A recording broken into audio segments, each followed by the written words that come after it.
Her mom is absolutely heartbroken and horrified that whoever did this may try to kill her or her other daughters next. So she asked us to conceal her identity. They couldn't give us any new information right now. What we do know from talking to people who were inside, 2 men are handcuffed. One was on the inside of security, one was on the outside. It appeared, according to the people who were in there, that they were together. What was in their bags, we have no idea. Sheriff's deputies are passing out these flyers outside of the gas station with Hailey Winslows' picture on it, trying to get any information from customers about why somebody would go into this gas station, not to rob the place, but specifically to murder this woman. He's also hoping that maybe they'll join him in kind of picking up where they left off on the route and finishing the race so he can continue his streak of participating in every Gate River run. Why'd you do it? I don't remember doing anything. They wouldn't allow for my mental health history to be stated to the media. All right, Hailey, hit it. Do that again.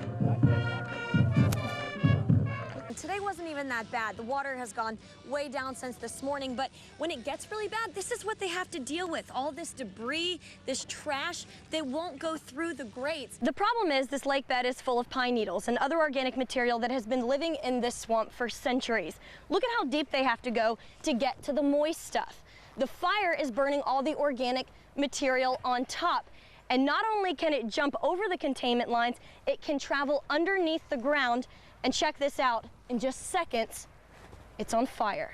And I'm Channel 4's Hailey Winslow, live out here in undefeated Wildcat country where I lost my cheerleaders, but I'm stuck with these nice guys.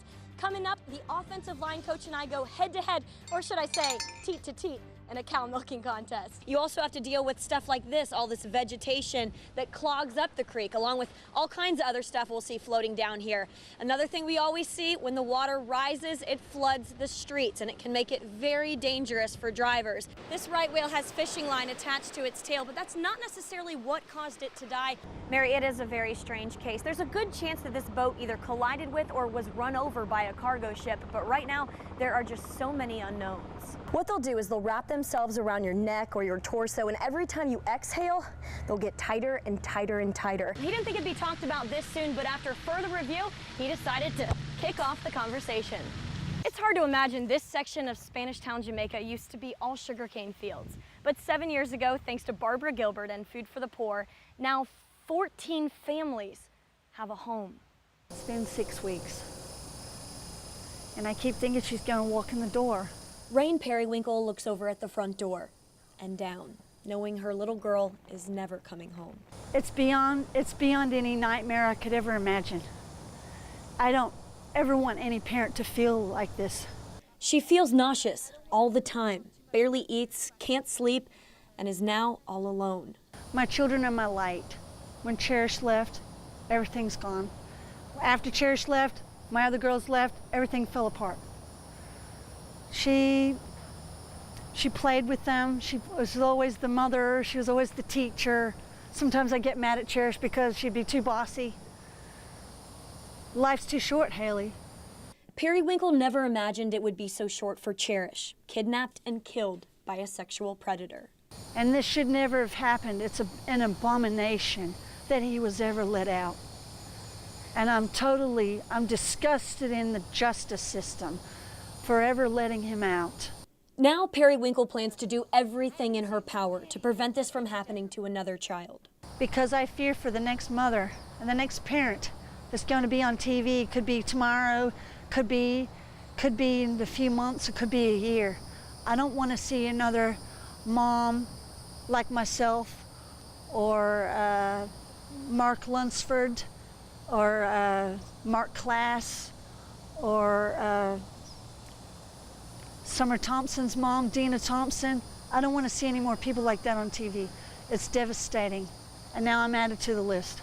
It's a list she's hoping to be at the bottom of if she can help get stricter laws in place so no other mother or father has to think about this. If I could say one more thing to Cherish, what would it be? Wait for me at the gate.